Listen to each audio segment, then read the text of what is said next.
Assalamualaikum warahmatullahi wabarakatuh.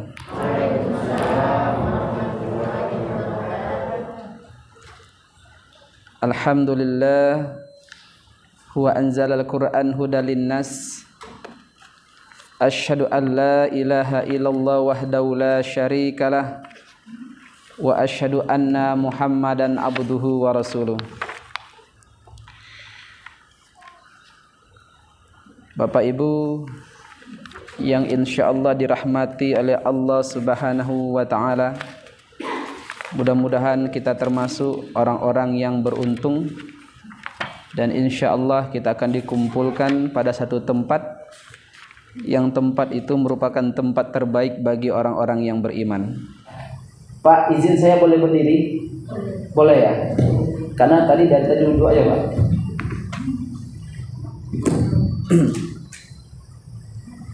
Ibu, kita tahu rukun iman. Letaknya di mana? Di sini. Rukun iman itu ada 6. Letaknya di sini. Hafal kita. Pertanyaannya, kalau umpamakan kita pikun, itu bisa lupa. Kita bisa lupa terkait rukun iman itu, karena posisinya diingat. Tetapi iman itu yang tidak dihafal itu letaknya di sini. Karena letaknya di sini, dia tak perlu kita tua atau muda. Kalau ini berhubungan dengan intelektual, kalau ini berhubungan dengan kognitif, kalau ini berhubungan dengan rasio, kalau ini berhubungan dengan akal, kalau akalnya sengit, hilang. Iman, setelah ini tadi kita hafal, kita ingat, lalu kita amalkan, maka hasil amalan itu yajib, bertambahlah iman, letaknya di sini. Jadi walaupun dia tua, dia akan tetap sujud dan rukuk. Walaupun dia dalam usia uzur, dia tetap bersedekah minimal lontong. Kalaupun dia dalam kondisi sakit, dia tetap mengatakan subhanallah. Kalaupun dia susah, dia tetap mengatakan innallaha ma'as sabirin. Kenapa bahasa tetap muncul? Bukan karena dia hafal, karena letaknya di sini. Karena letaknya di sini, maka orang yang pintar, gelarnya profesor, belum tentu punya iman yang kuat. Karena profesor itu adalah ilmu, sementara iman adalah amal. Itulah pentingnya kenapa kita dianjurkan untuk selalu mengerjakan sesuatu yang telah kita ketahui. Sedikit yang kita tahu, lalu kita kerjakan, itu lebih baik dibandingkan banyak yang kita ketahui, tapi sedikit yang kita kerjakan. Inilah yang disebut tang kosong nyaring bunyi. Izin ibu berapa usianya, Bu? Boleh lagi berapa? 83, bukan 28. 83, Ibu? 83. Ibu serius 83? Nanti Ibu canda sama saya. Saya pikir mungkin sekitar umur 50 atau 60. Bukan aja, Pak. Iya, Pak? Iya, 38. Kayak lebih tua Bapak dibandingkan Ibu.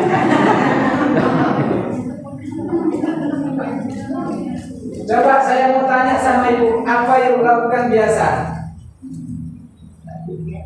Ya, aktivitas dibaca sama Allah apa biasa di masa muda?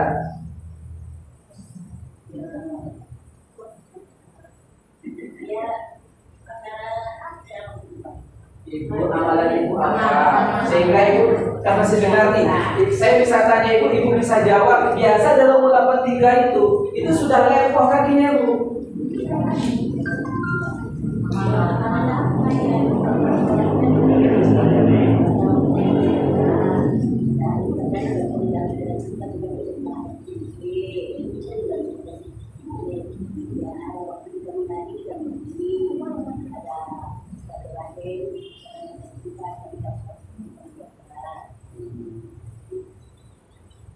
Ada satu doa Bapak Ibu, ada apa tulisannya?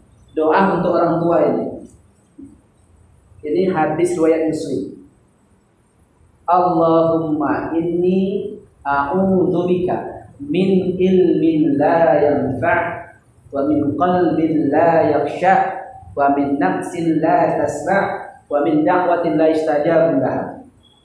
Ya Allah, ya Tuhanku, ampunilah aku, jadikanlah ilmuku bermanfaat, jadikanlah hatiku khusyuk, dan la tasba', jangan sampai jiwaku itu menjadi kuat, dan jangan sampai doaku tidak dikabulkan.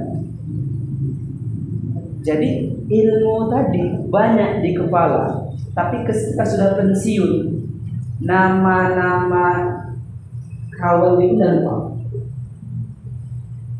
Kadang-kadang jangankan nama kawan, pulang ke rumah pun tidak tahu dulu. Ada kejadian, sekarang sudah meninggal dia. Ada dosen ngajar bahasa Arab. Nah, usianya masih sekitar 60-an lah. Baru pensiun dia. Tapi kita minta ada bahasa Arab. Dia naik mobil, pergi ke kampus, pulang naik becak. Jadi ditanya sama istrinya, "Bang, mana mobil?" Bingung dia. "Di mana aku taruh?" Jadi mobil itu nongol aja di kampus ini. Ada model begitu. Tapi di sini nggak pernah kejadian. Kecuali kalau yang sembunyi. Nah, jadi orang-orang yang dia punya ilmu itu kadang-kadang tak bermanfaat bagi ilmunya, bagi dirinya juga. Harusnya ketika ketemu dengan orang berhadapan dengan dia makin lembut orang tersebut, makin syahdu, makin dekat dengan Allah. Ini ketika ketemu dengan dia makin jauh orang dengan Allah. Itu disebut dengan tak bermanfaat ilmu. Maka dalam hal ini, kalau saya tanya tadi ibu umurnya 83, maka saya katakan mudah-mudahan ibu termasuk insya Allah masa-masa tua yang baik. Karena ada hadis yang lain, Allahumma inni a'udzubika minal ajzi wal kasali wal jubni wal harami. Wal harami ini adalah keburukan masa tua. Ya Allah, ya Tuhanku, aku bermohon dari keburukan masa tua itu, wal harami itu. Kenapa demikian? Karena banyak orang yang masa tua itu nampak buruknya. Masa mudanya nggak kelihatan buruknya, masa tuanya nampak. Kenapa bisa masa tuanya banyak keburukannya? Karena sebagaimana saya sampaikan tadi, ada ilmu tapi tak bermanfaat. Min ilmin la yanfa'. Maka kita dianjurkan dari ilmu yang tidak bermanfaat. Umumnya orang yang punya ilmu di masa muda, lalu ketika dia sudah menanjak tua, ilmu tadi tidak bermanfaat, nanti ketika tuanya buruk tuanya. Sama anaknya bertengkar, sama suaminya juga merepet selalu, sama cucunya juga demikian, macam-macam. Beruntunglah di sini nggak ada yang merepet, saya dengar. Karena kebetulan lagi dengar pengajian. Tapi kalaupun ada merepet wajar, karena ada sebuah buku, nama bukunya Terapi Quran. Salah satu penyakit pikun itu adalah mudah marah, gampang tersinggung maksudnya. Nah, maka saya kata-kata iman tadi adalah anugerah. Karena dia anugerah, perkuatlah itu. Itu yang pertama. Wa zayyanahu fi qulubikum qalbun. Qalbun itu kita sering mendengar Ustaz mengatakan terbolak-balik. Tapi qalbun itu di mana? Apakah qalbun yang kita sebut dengan jantung kita, atau qalbun dalam makna yang sifatnya batiniah? Qalbun yang dimaksudkan di sini tadi adalah qalbun yang maknanya batiniah. Jadi karena qalbun maknanya batiniah, qalbun itu sifatnya, sifat umum daripada qalbun itu hari ini dekat dengan Allah. Hari ini mau bersedekah, besok enggak. Hari ini mau berinfak, besok enggak. Hari ini suka memaafkan, besok dah marah lagi. Udahlah, kalau umpamakan suamiku marah, aku anggap bagian ibadah. Kebetulan dia ngomong begitu pas tanggal 1 bulan. Ketika tanggal 30 bulan baru sedikit salah suami itu udah naik tanduk E2 sini. Ada masa-masanya karena memang sifat daripada qalbun itu ya terbolak-balik. Karena dia terbolak-balik, waspadalah jangan sampai ketika kita berhadapan dengan Allah terbaliknya dalam keadaan yang kufur. Itu sangat berbahaya. Makanya dianjurkan kepada kita untuk selalu berzikir kepada Allah Subhanahu wa taala yang disebut dengan riyadhah, latihan. Yang kita lakukan sekarang ini adalah latihan, Bapak Ibu. Kita puasa Senin Kamis latihan. Kalau sudah naik peringkat puasa Nabi Daud. Nah, apalagi kita sudah masuk bulan Rajab, perbanyaklah puasa. Itu sebenarnya walaupun mengecilkan lambung, tapi pada prinsipnya itu adalah latihan qalb, latihan jiwa. Nah, kalau sudah latihan jiwa, maka satu yang Allah hilangkan di antara yang lain. Apa itu? Allah hilangkan yang namanya istaghal. Istaghal itu fil madinya istaghala yastaghilu. Istaghala yastaghilu itu adalah sibuk diri kita kepada dunia. Pada masa-masa yang harusnya mereka itu beribadah kepada, sibuk sekali mencari jabatan, sikut sana sikut sini, uang orang simpan sama dia hilang. Berhubung organisasi, mencari jabatan, mengejar jabatan. Orang seperti ini disebut dengan istaghal. Kata Athaillah Isakan dalam kitabnya Al-Hikam. Nah, orang yang sibuk di sini dalam kehidupan dunianya, maka satu yang hilang daripada dia, tidak ada perasaan dia mencintai Allah dan Allah pun tak mencintai dia. Maka Bapak Ibu, orang yang sudah istaghal ini ada beberapa penyakit yang Allah nampakkan ke dia. Apa penyakitnya? Kalau dia sudah masuk ke dalam dunia itu, sibuk kepada dunianya, maka anaknya masuk ke dalam,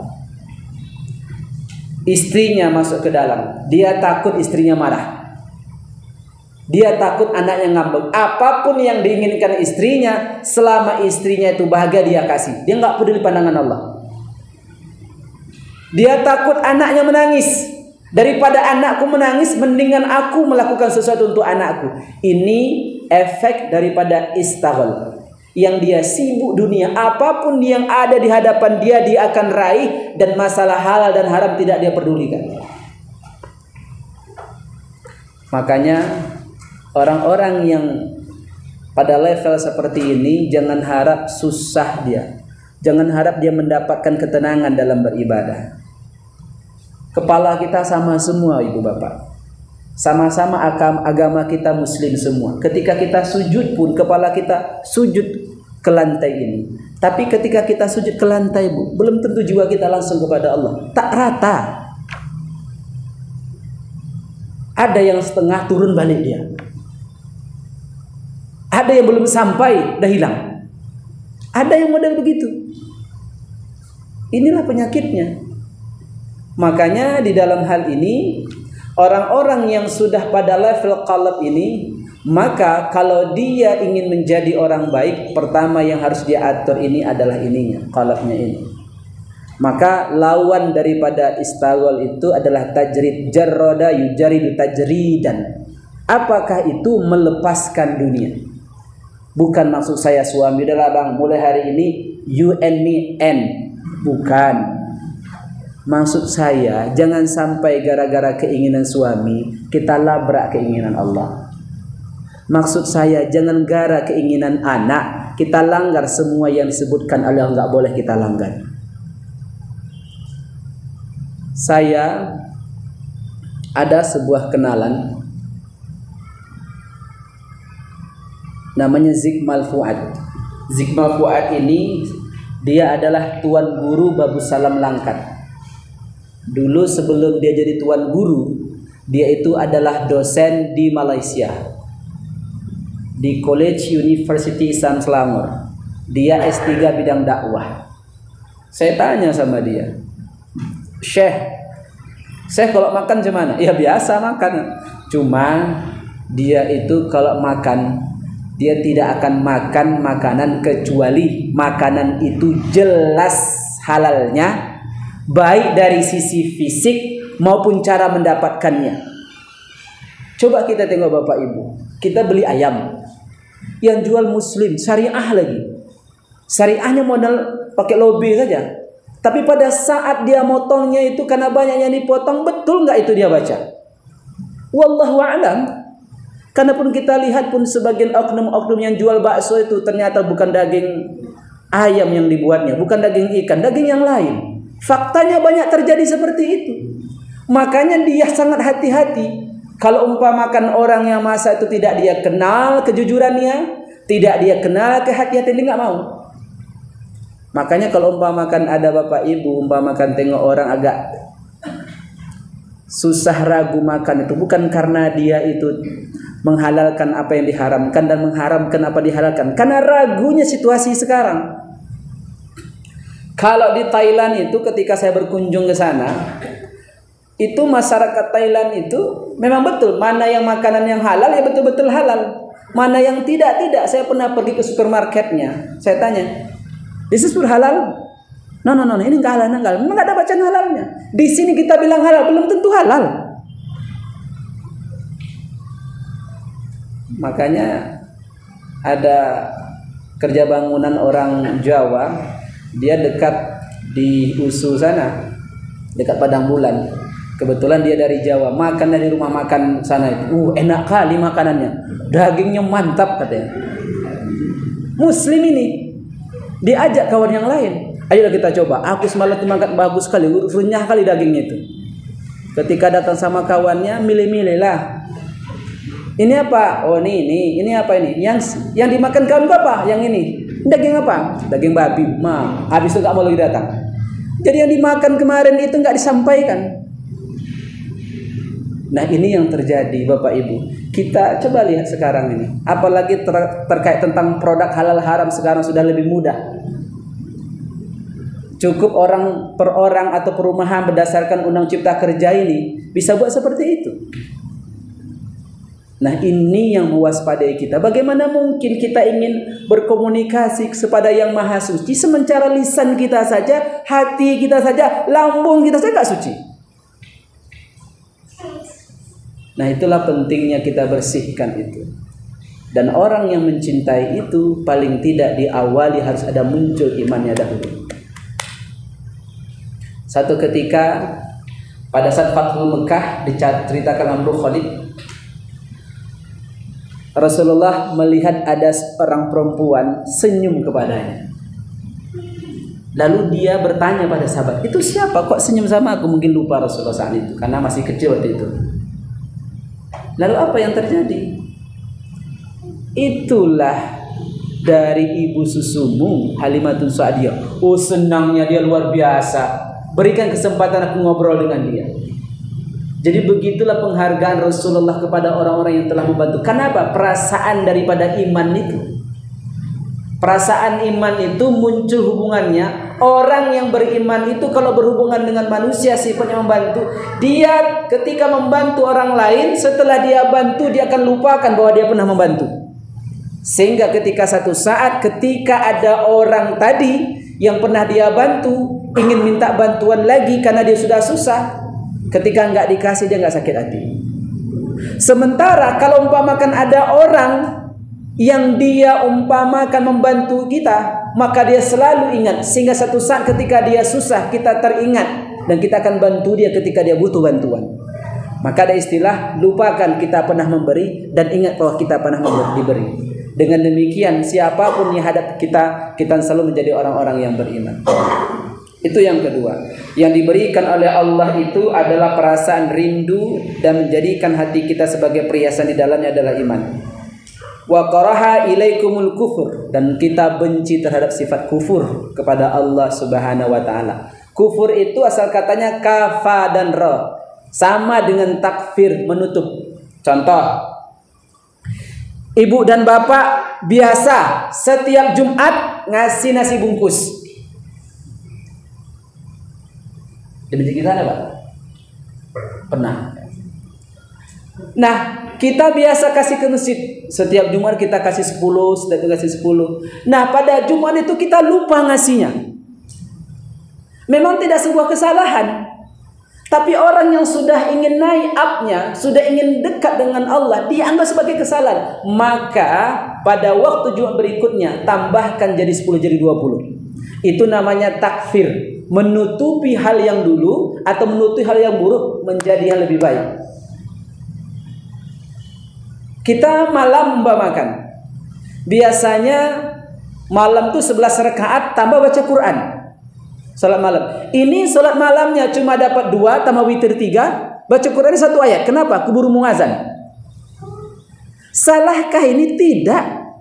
Ini perkara sunnah. Tapi ketika esok harinya tambah itu, tambahkan baca ayatnya. Ini namanya takfir. Ibu punya suami, bertengkar sama suami. Nah, ketika bertengkar sama suami, maka lakukan takfir. Apa itu takfirnya? Biasanya kalau ibu masak itu jam 1 baru dihidangkan, ini sebelum zuhur udah dihidangkan. Yang biasanya si abang ngambil nasi sendiri disendokkan. Ini bang makan bang, abang suapi bang. Itu namanya takfir, menutupi hal yang buruk dengan kebajikan. Sama juga dengan suami. Suami marah dengan istri padahal dia yang salah, bisa dengan takfir. Yang biasanya si istri dikasih duit 3 juta selama sebulan, takfirnya ditambahkanlah sedikit, 3 juta 1.000, lumayan lah, bertambah 1.000. Ini namanya juga takfir. Jadi takfir itu kalau kata Quraisy Syihab itu menutupi keburukan dengan kebajikan. Jadi ketika kita berbuat salah, maka cepat-cepat kita berbuat baik. Itu penting. Bahkan hal-hal yang sifatnya mudarat, yang membuat kita dapat masalah, tutupilah dengan berbagai macam kebajikan. Insya Allah, Allah hindarkan masalah ada pada diri kita. Makanya Bapak Ibu yang saya muliakan, kalaulah kemarin ada pesawat Sriwijaya yang meledak di dasar lautan, kita dengar cerita ada orang mau berangkat nggak jadi. Kenapa? Tes swabnya nggak keluar. Sebelum pesawat itu meledak, mungkin perasaannya, kenapa nggak jadi berangkat aku nih? Padahal aku sudah punya janji. Ternyata dia dilindungi oleh Allah, atau janji dia tidak di situ. Takdir dia matinya tidak di situ. Itu cara Allah menyelamatkan orang lain, tapi dalam bentuk yang kadang-kadang kita nggak suka. Makanya orang berdoa itu selalu meminta apa yang diinginkan, tapi Allah mengabulkan selalu apa yang kita butuhkan. Ya Allah, aku ingin anak laki-laki, lahir anak perempuan. 10 kali dipinta, 10-nya perempuan semua. Iya, bisa jadi 10 perempuan itu adalah pelindung dia. Kalau laki-laki bahaya pula. Karena Allah lebih paham apa yang kita butuhkan. Ya Allah, aku ingin dapat istri Jawa, ya Allah, supaya bunga-bunga rumah-rumahku banyak, ya Allah. Yang dikasih Minang, ya nggak apa-apa, sampade sama sate kambing, nggak masalah.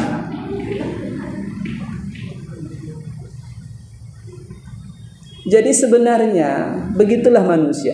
Manusia terkadang mengukur Allah itu berdasarkan akalnya. Berimpak dia. Uangku 3 juta belanja dikasih suami. Kalau aku infakkan nih, tinggallah 2 juta sekian. Nggak cukup nanti. Dia ukur Allah berdasarkan pendapatan yang dikasihkan suami sama dia. Inilah rezeki dia. Itu salah. Kenapa? Dia batasi Allah memberikan rezeki sama dia. Ya kasih saja. Tapi tidaklah semua. Kayak Abu Bakar. Ini kata Pak Izal ini, ambillah semua. Besok barulah. Udahlah dek, talak 1 jatuh kita dek. Tidak begitu. Maksud kita adalah jangan kita ukur apa yang sudah di kantong kita adalah milik kita. Kalau itu yang menjadi milik kita, Allah akan datangkan hal-hal yang buat uang kita terkuras. Kita sering menabung, Bu. Ini tabungan kesehatan, simpan di rumah. Ini tabungan hari tua, simpan di rumah. Belum tua meninggal. Ternyata tabungan untuk kesehatan tadi itu tidak cukup ketika mengobati kita sedang sakit. Lalu bagaimana tabung dengan cara berinfak? Tabungan asuransi tetap ada, infak tetap jalan. Itu bagian untuk buat kita sehat. Saya pernah bersama dengan seorang Grab di Jakarta. Saya tanya, ini asuransi nggak mobilnya? Enggak Pak. Kalau asuransi berapa? Asuransi 3 juta nih Pak. Jadi saya asuransi sama Allah. Gimana caranya? 3 juta saya impakkan ke rumah apa Pak? Ke orang-orang miskin. Ya Allah, ya Allah, ini asuransiku ya Allah, untukmu ya Allah. Persoalan nanti Allah lindungi aku dengan itu keinginan Allah. Infaknya ada. Jadi begitulah Bapak Ibu yang saya muliakan. Ketika kita membatasi, Allah memberikan rezeki sama kita, maka uang kita nggak akan cukup menyelesaikan kebutuhan kita. Jadi kalau umpamakan ada orang datang, Assalamualaikum, pura-pura lah dia pincang, kita hintip, nggak pincang dia itu, tengok matanya itu delik-delik satu itu, bohong kau ya, udahlah nggak dikasih, dimarah-marah lagi, tak dijawab salam lagi. Sudahlah Bu, mungkin dengan cara seperti itu dia minta duit sama kita, toh yang dipinta cuma 2.000. Coba Ibu tengok, Bapak Ibu tengok, kita nonton TV Bu, yang kita tonton drama Bu. Apa sekarang sinetron yang paling hot yang Ibu tonton itu? Cinta di mana? Kisah cinta. Itu Bu sama posisinya dengan pengemis. Sama posisinya dengan orang-orang yang pura-pura tuh. Yang pura-pura itu bedanya bau badannya. Yang dipinta cuma 2.000. Mereka itu syuting bayarnya jutaan. Profesi mereka itu sama. Ada yang pura-pura jadi pembantu, ada yang pura-pura jadi suami, ada yang pura-pura jadi istri, ada yang pura-pura pembenci, ada yang pura-pura pembohong, ada yang pura-pura suka bengis, ada yang pura-pura jadi polisi. Semuanya pura-pura. Bayarnya berapa? Jutaan. Kita tonton lagi, senang, kita marah pula kita sama dia. Kalau aku ikut tumbuk lah dia. Sementara pengemis tadi pura-puranya dia Bu, cuma minta 2.000, goceng enggak kadang kita ke sana sih. Kan sama-sama pura-pura sebenarnya. Satu pura-pura mengisi lambung, satu pura-pura beli bangunan. Makanya kita banyak hidup dalam kepura-puraan. Yang nonton pura-pura marah. Makanya dalam hal ini, kalau orang yang dia sudah tajrid tadi, maka Allah titipkan satu sifat yang namanya warid. Apa itu warid? Perasaan dia selalu beribadah kepada Allah Subhanahu wa taala. Dia tak peduli sama orang. Apakah orang ini bohong atau tidak? Apakah orang ini dikenal atau disayang? Kalau itu sudah menjadi bagian ibadah dia kepada Allah, dia akan kasih, dia akan bantu. Tak peduli dibalas atau tidak. Selesai. Maka orang seperti ini di tempat yang sunyi atau di tempat yang terang, ibadahnya nggak berubah. Ini gara-gara Ustaz Sukriya dari sini, sholat duhanya yang biasa 2, 8 dibuatnya. Surah Al-Baqarah sampai surah An-Nisa. Habis itu baru kena stroke dia. Tapi ketika tak ada orang, 2 rakaat, itu pun An-Nas sama Al-Ikhlas. Berarti dalam masa beribadahnya ada makhluk yang dia lihat. Nah orang yang sudah al-wad itu nggak peduli mau ada polisi atau ada kopral, mau ada ustadz ataupun tidak, mau ada calon menantu atau calon mertua, hana masalah. Dia tetap fokus kepada Allah. Makanya orang-orang seperti ini dia tidak terikat dan tidak terpaut dengan apa pandangan manusia. Mau benci 100 orang pun bencilah. Mau 100 orang sayang sama dia silahkan. Gak berubah kebaikannya, gak berubah kebenciannya. Benci dan baik itu dia hanya lihat Allah. Allah senang gak? Cukup itu. Nah kita akan takut. Apa kata si Polan? Loh, kalau itu yang jadi barometer kita, bagaimana dengan pandangan Allah? Maka dalam niat kita nih tadi harus bisa seperti itu. Nah kata Ar-Zarnuzi dalam kitabnya Ta'limul muta'allim tariqul muta'allim, bahwa niat itu harus kepada Allah Subhanahu wa taala. Ridha Allah. Jadi ridha kepada Allah itu supaya kita Allah berikan kekuatan kepada kita. Jadi apapun aktivitas kita insyaallah tak ada terjadi di dunia ini sebagai sebuah kebetulan. Enggak ada yang terjadi. Orang Yahudi itu bercita-cita menunggu Nabi. Harapan mereka Nabi itu datang dari kalangan Yahudi. Ternyata datang dari kalangan bangsa Arab. Marah mereka. Faktanya seperti itu. Baik, menurut wasiat dari Pak Hilal, waktunya 40 menit aja katanya. Saya pun senang. Iya Pak ya. Nah, ini waktunya sudah jam 11. Boleh tanya jawab? Enggak apa-apa. Ustadz kita banyak di sini. Ada Ustadz Hilal, ada Ustadz Sukri, ada ustazah kita yang ada di sini. Kalau ada yang bertanya silakan Bu, saya minum dulu.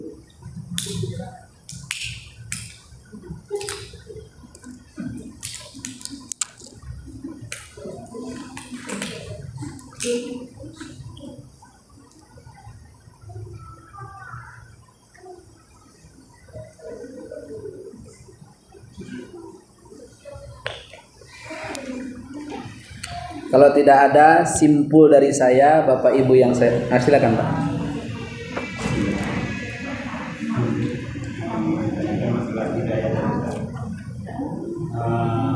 Hidayahnya apa kita harus mencari atau kita menunggu dari Allah?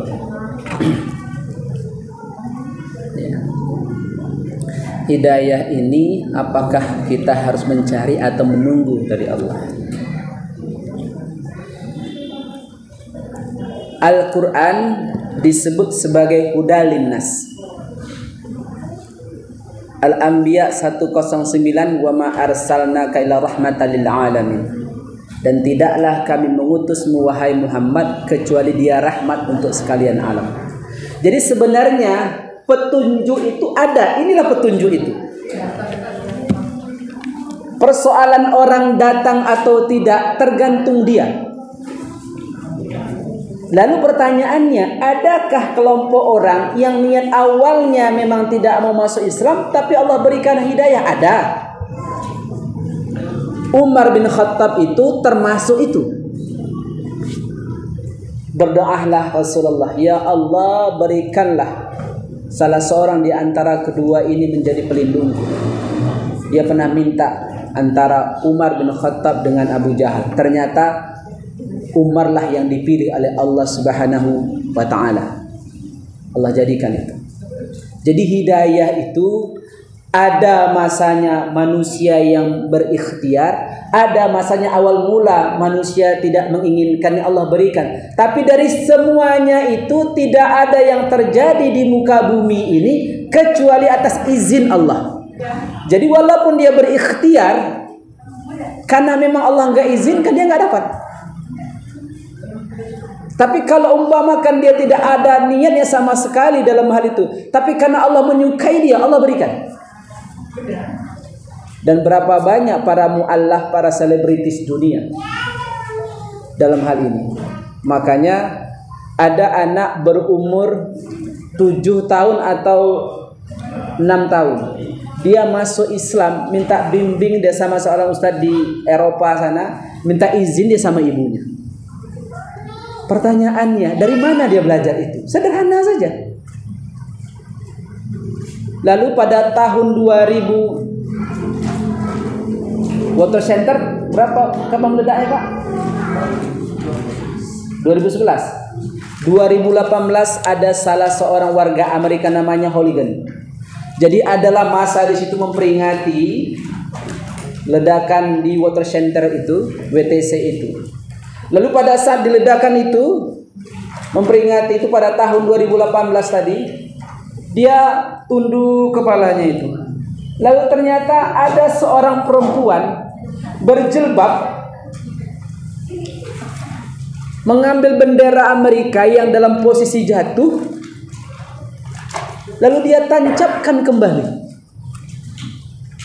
Sederhana sekali, hanya melihat bendera itu jatuh lalu ditancapkan kembali yang dilakukan oleh seorang perempuan yang berjilbab, kontan dia merasakan, loh, kalaulah ini bukan karena sesuatu dorongan dari yang maha tinggi, nggak mungkin yang lain nggak bisa memperbaiki ini. Akhirnya diminta tanya di mana tempat untuk belajar tentang Islam, dikasihkan tempatnya dengan hidayah Allah, masuk Islam dia. Hanya modal bendera Amerika tadi yang jatuh. Sementara coba tengok azan, di sana azan, di sana azan, di sini azan, tak juga dia hiraukan. Ustadz tak dari mana saja, dari Ustadz Somad sampai Ustadz Zailani, enggak juga ada masalah, enggak juga berubah. Dari YouTube, dari ceramah Ramadan, dari umpamakan orang-orang yang datang dari rumah ke rumah, enggak juga dia mengerti. Itu adalah bagian. Ada orang yang sudah mendengarkan itu, Allah enggak izinkan.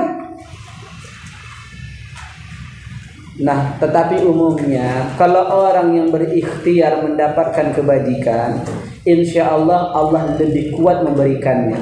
Ibaratnya ketika kita merangkak mendekati Allah, Allah akan berjalan mendekati kita. Berjalan kita mendekati Allah, Allah akan berlari mendekati kita. Lebih utama Allah ingin dekat kepada kita. Itulah pentingnya. Begitulah Pak. Ada yang lain? Kalau tidak ada, terakhir saya ingin simpulkan begini. Bapak Ibu, pertama, kualitas nilai seseorang itu, nilai akhirnya itu pada saat sakaratul maut. Kenapa? Karena belum tentu hari ini dia beriman, continue terus beriman. Belum tentu. Tetapi umumnya kalau dia sudah tua, sudah melekatlah imannya itu. Sehingga insya Allah nggak berubah lagi. Tetapi bagi kami-kami yang muda ini, yang pakai peci ini, pakai sal pula lagi, ada jenggotnya hitam pula lagi di sini, janganlah ibu kira kami ini lebih baik imannya. Belum tentu. Hari ini kami di atas kursi begini, entah di tempat yang Allahu a'lam. Jadi baik dan buruknya itu nanti terakhirnya lihatlah pada film terakhir dari hidup kita masing-masing. Apakah wafatnya dalam keadaan husnul khatimah atau wafatnya dalam keadaan su'ul khatimah? Maka saya ucapkan selamatlah kepada bapak-bapak yang sudah memasuki usia 60 tahun ke atas, karena insya Allah sudah kokoh itu imannya sehingga agak susah untuk berangkat lagi atau berubah lagi. Ibarat orang Minang seperti membangkit batang tarandam. Kalau sudah yang baik, insya Allah susah untuk dikeluarkan menjadi yang buruk. Tapi kalau sudah buruk di masa tuanya, susah juga untuk berubah. Karena alat berubahnya berupa akalnya sudah nggak berfungsi dengan baik, sudah soak.